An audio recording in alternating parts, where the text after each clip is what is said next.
शिल्पकार म्हणजे doctor Babasaheb Ambedkar. उलगडणारी doctor Babasaheb Ambedkar यांची दूरदृष्टी ही केवळ कायद्यांच्या चौकटी. नमो बुद्धाय, जय भीम, जय शिवराय. स्वागत आहे आपल्या एका नवीन व्हिडिओमध्ये. मुंबईत पहिल्यांदाच होत आहे 2002 शो. परमपूज्य डॉक्टर बाबासाहेब आंबेडकर यांच्या जयंतीनिमित्त इथं करण्यात आला आहे. भरपूर असे भीम सैनिक इथं आलेले आहेत, तुम्ही बघू शकता.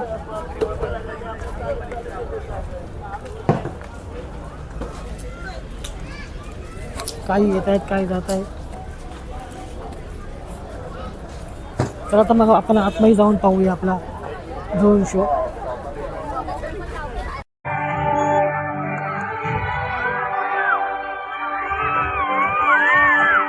आपण सारे सज्ज आहोत. आकाशामध्ये आज चमकणाऱ्या ताऱ्यांऐवजी भारतरत्न महामानव विश्वभूषण डॉक्टर बाबासाहेब आंबेडकर यांच्या विचारांचे तारे या ड्रोनच्या रूपाने चमकत आहेत.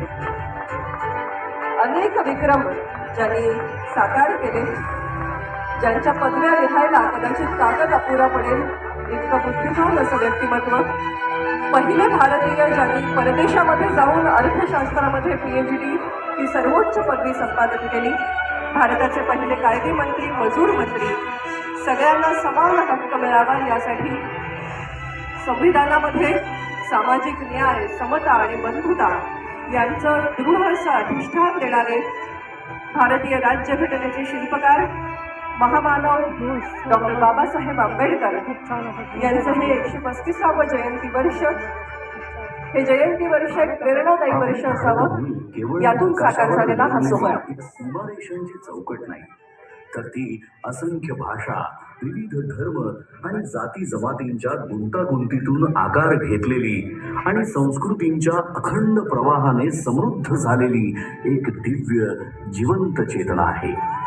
या विविधतेच्या विराट सागरातही एकात्मतेची अखंड ज्योत तेवत ठेवणारे जे अमृत आहे ते म्हणजे भारतीय संविधान. या संविधानाचे शिल्पकार म्हणजे डॉक्टर बाबासाहेब आंबेडकर. एक असा महामानव ज्यांच्या विचारांची उंची हिमालयाएवढी भव्य, ज्यांच्या संघर्षाची गाथा समुद्राएवढी अथांग आणि ज्यांच्या कार्याची किमया आकाशाएवढी व्यापक आहे.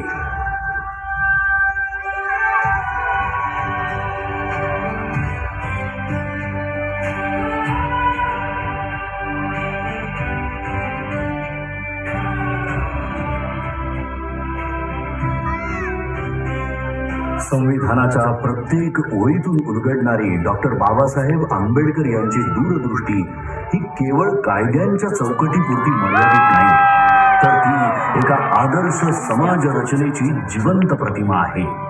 न्याय, स्वातंत्र्य, समता आणि बंधुत्व या मूल्यांच्या आधारावर त्यांनी असा भारत घडवण्याचा ध्यास घेतला जिथे प्रत्येक नागरिकाला आपलं अस्तित्व अभिमानाने जगता येईल. त्यांनी केवळ संविधानाची रचना केली नाही, तर एक असा भारत निर्माण केला जो प्रगत, न्यायप्रिय आणि समताधिष्ठित असेल आणि जिथे आधुनिक भारताची बीजे पेरली जातील. ज्या महामानवाने देशाच्या उज्ज्वल भविष्याची भक्कम पायाभरणी केली त्या डॉक्टर बाबासाहेब आंबेडकर यांचं बालपण मात्र अत्यंत कठीण, वेदनांनी आणि अपमानाने भरलेलं होतं. अस्पृश्यतेच्या काळोख्या सावटाखाली त्यांना शाळेत वेगळं बसवलं जाईल. पाण्याच्या एका थेंबासाठीही त्यांना वंचित ठेवलं जाईल. परंतु या सगळ्या अन्यायाच्या जखमांमध्येही त्यांच्या अंतःकरणात परिवर्तनाची तेजस्वी ज्वाला धगधगत होती. त्यांना ज्ञात झालं होतं की शिक्षण हेच ते शस्त्र आहे जे अज्ञानाच्या अंधाराला चिरून टाकतं आणि माणसाला स्वाभिमानाने जगण्याची ताकद देतं. या जिद्दीच्या जोरावर ज्ञानाचा अखंड प्रवास सुरू झाला. मुंबईच्या शाळांपासून ते कोलंबिया युनिव्हर्सिटी, ग्रेस इन आणि लंडन स्कूल ऑफ इकॉनॉमिक्स या जागतिक दर्जाच्या संस्थांपर्यंत त्यांनी डबल डॉक्टरेट आणि बॅरिस्टर ॲट लॉ या उच्चतम पदव्या संपादन करून ज्ञानाच्या आकाशाला गवसणी घातली. त्या काळात इतक्या उच्च शिक्षणाची किमया साधणारे ते एकमेव भारतीय ठरले. आपल्या विलक्षण बुद्धिमत्तेच्या जोरावर परदेशात सन्मानाने आयुष्य जगण्याची संधी असतानाही डॉक्टर बाबासाहेब आंबेडकरांनी मातृभूमीची निवड केली. मात्र भारतात परतल्यावर त्यांना जातीच्या कारणामुळे बडोद्यामध्ये राहण्यासाठी छप्परही नाकारलं गेलं. पण अपमानापुढे झुकण्याऐवजी त्यांनी संघर्षाचा मार्ग निवडला. त्यांच्या कार्याची दखल घेत छत्रपती शाहू महाराजांनी 1920 साली त्यांना नव्या युगाचा नेता म्हणून गौरवलं आणि तिथूनच सामाजिक क्रांतीची नवी पहाट सुरू झाली. 1927 साली घडलेला महाड सत्याग्रह हा केवळ पाणी पिण्याचा हक्क मिळवण्यासाठीचा लढा नव्हता, तर तो मानवी स्वाभिमानासाठी उभारलेला पहिला महान संग्राम होता. 1927 साली महाड येथे झालेला चौदार तळे सत्याग्रह, त्यानंतरचा काळाराम मंदिर सत्याग्रह हा संघर्ष तर श्रद्धा आणि समानतेच्या संगमावर उभा राहणारा ऐतिहासिक टप्पा ठरला. हा केवळ पाण्याच्या हक्कासाठी नव्हता, तर मानवी स्वाभिमान, समानता आणि सामाजिक न्यायासाठी उभारलेला पहिला महान सामाजिक संग्राम होता.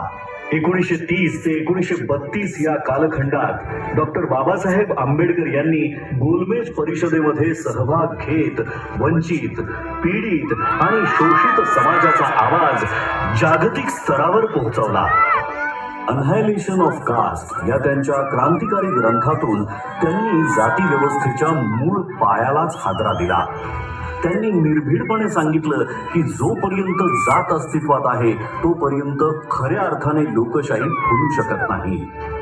मी हिंदू म्हणून जन्माला आलो असलो तरी हिंदू म्हणून मरणार नाही हे वाक्य केवळ एक उद्गार नव्हे, तर अन्यायाविरुद्ध उभं राहण्याचा, समतेसाठी लढण्याचा संकल्प होता. डॉक्टर बाबासाहेब आंबेडकर यांचा संघर्ष केवळ सामाजिक परिवर्तनापुरता मर्यादित नव्हता, तर त्यांच्या वैयक्तिक आयुष्यातही वेदना, त्याग आणि कठोर परीक्षांनी भरलेला होता. या कठीण प्रवासात त्यांच्यासोबत खंबीरपणे उभ्या राहिल्या त्या म्हणजे रमाबाई आंबेडकर. एक शांत, संयमी पण अतूट सामर्थ्याची मूर्ती. घरात आर्थिक तंगी असताना उपासमारीच्या छायेतही त्यांनी कधीही तक्रार केली नाही. योग्य उपचारांच्या अभावामुळे आपल्या लेकराला गमावण्याचं असह्य दुःख त्यांना सोसावं लागलं, तरीही या दुःखाने त्या खचल्या नाहीत. उलट आपल्या पतीच्या महान ध्येयासाठी त्यांनी प्रत्येक वेदना मागे सोडली.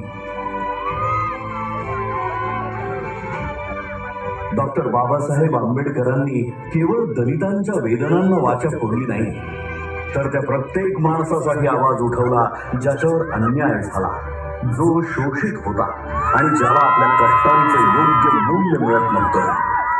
कोकणच्या मातीतील शेतकऱ्यांच्या शोषणाविरुद्ध त्यांनी थेट आवाज उठवला आणि खोटी पद्धती या अन्यायकारक व्यवस्थेच्या मुळावर घाव घालत त्यांनी शेतकऱ्यांना स्वाभिमानाने जगण्याचा मार्ग खुला केला. कामगार मंत्री म्हणून शपथ घेताना 8 तासांचा कामाचा दिवस, साप्ताहिक सुट्टी, किमान वेतन आणि सामाजिक सुरक्षेचे हक्क हे केवळ कायदे नव्हते, तर कष्टकऱ्यांच्या आयुष्याला मिळालेले संरक्षण कवच होते. डॉक्टर बाबासाहेब आंबेडकर यांच्या दृष्टीने स्त्री ही केवळ कुटुंबाचा भाग नव्हती, तर समाजाच्या उभारणीचा केंद्रबिंदू होती. म्हणूनच त्यांनी महिलांच्या आर्थिक स्वातंत्र्याला, शिक्षणाला प्रथम दर्जा दिला. बालविवाह, सतीप्रथा, देवदासी प्रथा आणि विधवांचं अमानुष शोषण या सर्व कुप्रथांविरुद्ध त्यांनी प्रखर आवाज उठवून समानतेचा हक्क दिला. कायदा मंत्री म्हणून त्यांनी सादर केलेल्या हिंदू कोड बिलने महिलांना घटस्फोटाचा अधिकार, मालमत्तेत समान हक्क आणि वैयक्तिक आयुष्यात स्वायत्तता मिळवून देत अशा अभूतपूर्व निर्णयाने इतिहास रचला. तसंच कामकाजी महिलांसाठी मातृत्व रजा आणि समान कामासाठी समान वेतन या केवळ सुधारणा नाही तर स्त्रीच्या सन्मानाचा आणि स्वातंत्र्याचा नवा अध्याय होता. कायदा मंत्री म्हणून त्यांनी सादर केलेल्या हिंदू कोड बिलने महिलांना घटस्फोटाचा अधिकार, मालमत्तेत समान हक्क आणि वैयक्तिक आयुष्यात स्वायत्तता मिळवून दिली आणि या अभूतपूर्व निर्णयाने इतिहास रचला. 1947 साली डॉक्टर बाबासाहेब आंबेडकर यांची संविधान मसुदा समितीचे अध्यक्ष म्हणून निवड झाली. या जबाबदारीला न्याय देत त्यांनी भारतीय संविधान या अद्वितीय ग्रंथाची निर्मिती केली, जो जगातील सर्वश्रेष्ठ संविधानांपैकी एक आहे. संविधानाच्या माध्यमातून त्यांनी प्रत्येक व्यक्तीला अभिव्यक्ती स्वातंत्र्य, समानतेचा हक्क, अस्पृश्यतेचा अंत आणि सर्व प्रकारच्या भेदभावावर कठोर बंदी घालून मानवाधिकार केवळ कायद्याच्या चौकटीत न ठेवता प्रत्येक भारतीयाच्या जीवनाचा अविभाज्य भाग बनवले.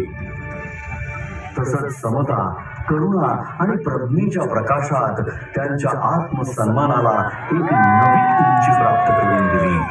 महात्मा ज्योतिराव फुले, भगवान गौतम बुद्ध आणि संत कबीर हे डॉक्टर बाबासाहेब आंबेडकर यांचे प्रेरणास्रोत होते. त्यांच्या विचारांच्या मुळाशी असलेली स्वातंत्र्य, समता आणि बंधुत्व ही मूल्ये त्यांना विशेषतः भगवान बुद्धांच्या तत्वज्ञानातूनच सापडली.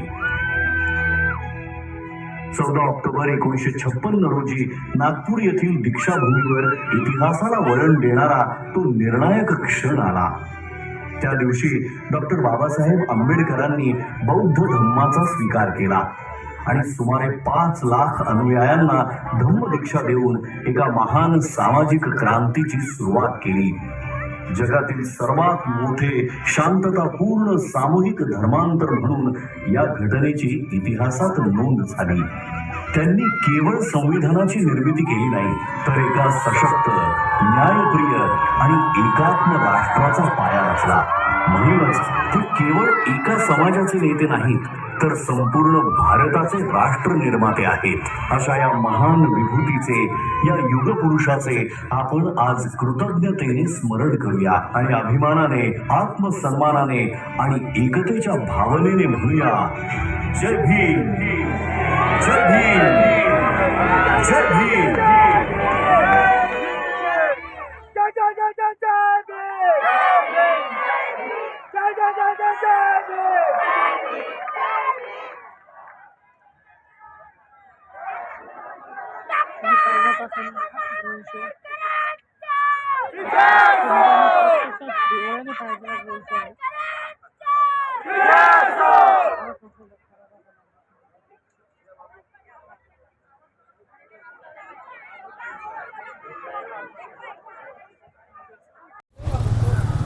खूप मस्त असा ड्रोन शो होता. मुंबईत पहिल्यांदाच असा झाला होता ड्रोन शो.